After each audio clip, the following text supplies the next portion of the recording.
Hi sewing friends, I'm Alice Murray. Welcome to my channel, Murr-Made Designs. And on this channel, we talk about clothes I make, garments that I make and show you. And I post a new video every morning at 7 o'clock. And I just make them short so that hopefully that fits into your day. But what I do is I give it a pattern review and a fabric review and just talk about my learning opportunities while I was making it, in hopes of helping other beginner sewers learn things about sewing, and also to inspire mostly myself to keep sewing. And today I would like to show you Burda 6567. You can see it is a $3 pattern out of the bargain bin at Fabricland, and it's made for stretch knits, and it's got kind of three versions of peplum on it. You can either put pleats in it, or kind of some big darts, or have it kind of more straight. I'll show you the line drawings are always good on Burda. You can make it sleeveless or with sleeves. And I will show you my version.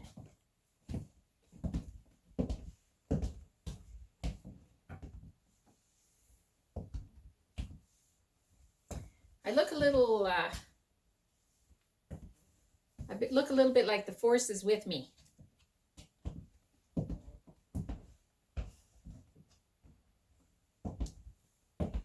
I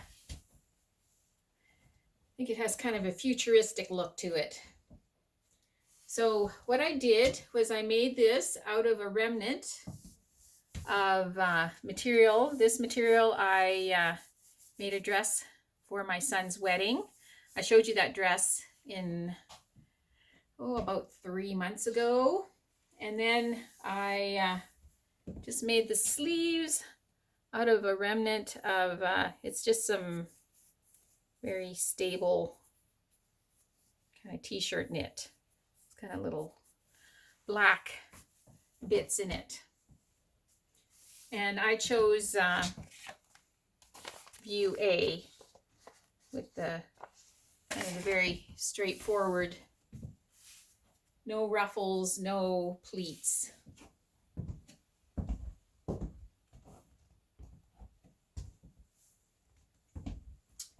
And this is it's like a scuba.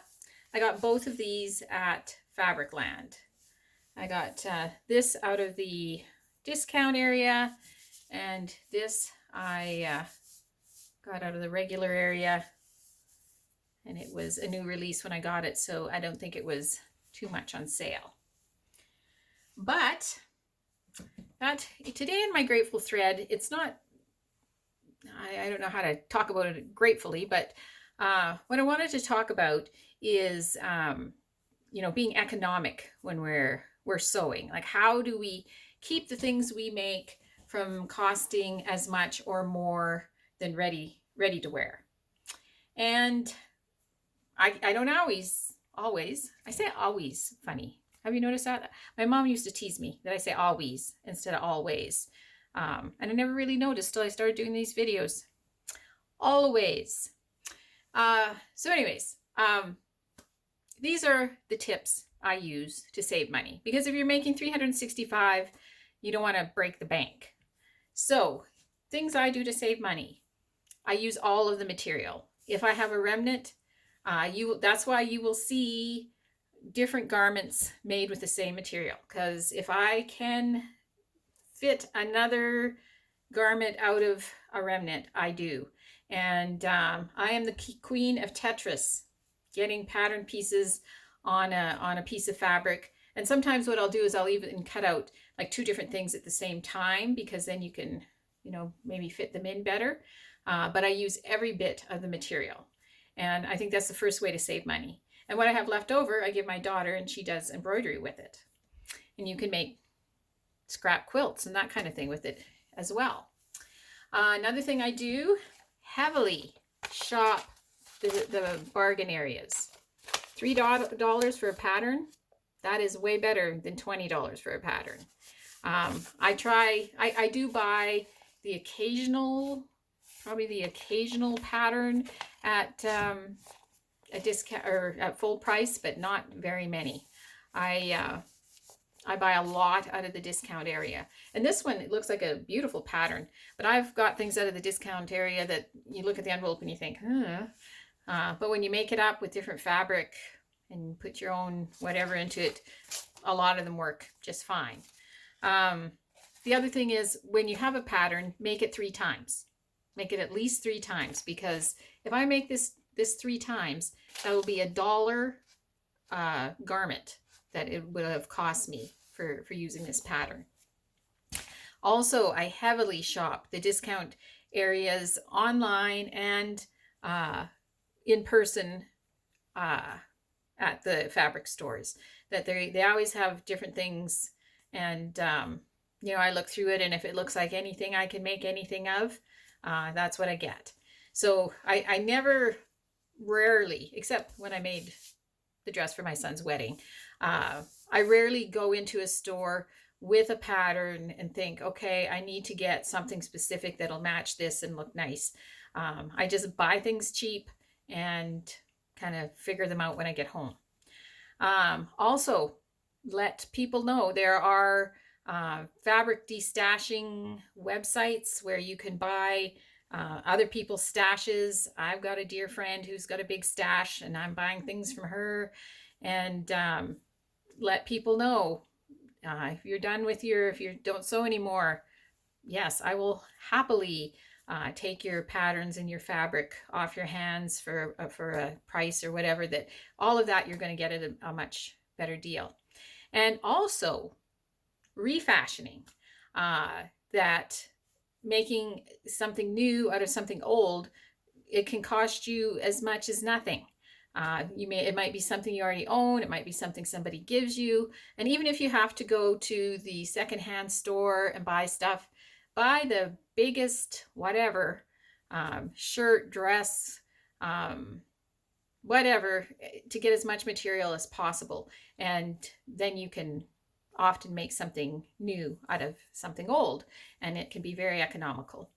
I also, if I am buying more expensive fabric, and I find a lot of the quilting cottons, you can't get them too cheap. A lot of knits and whatnot, you can get them for $3, $4, $5 a meter. So yeah, for less than for $5 you can make a top usually. But you know, the cottons, some of them are a little more expensive, could be even up to $20. I try to get them on sale around, 12-ish dollars, and I get 1 meter. And I have several different patterns that I use that I can make a top out of 1 meter of fabric, or like this, where you might have to use 2 different fabrics to get it. But that kind of stretches it to be less money for that garment. So I think those are all my tips. Oh, and free patterns, free downloadable patterns. You can Google that, shop it online. There's lots of YouTube channels that give you all sorts of tips about where to look for free downloadable patterns. And I have bought some downloadable patterns because, there are some really nice ones out there. But yeah, free downloadable patterns is another way to stretch your wardrobe without breaking the bank. So I am grateful for that. And I would really love to hear any thoughts, comments, ideas you have on how you save money when you're sewing. Because I hope you're sewing, because sewing is so much fun. But I hope you do it in a way that makes it so that you can keep doing it. So I would love to hear any ideas you have. So see you tomorrow.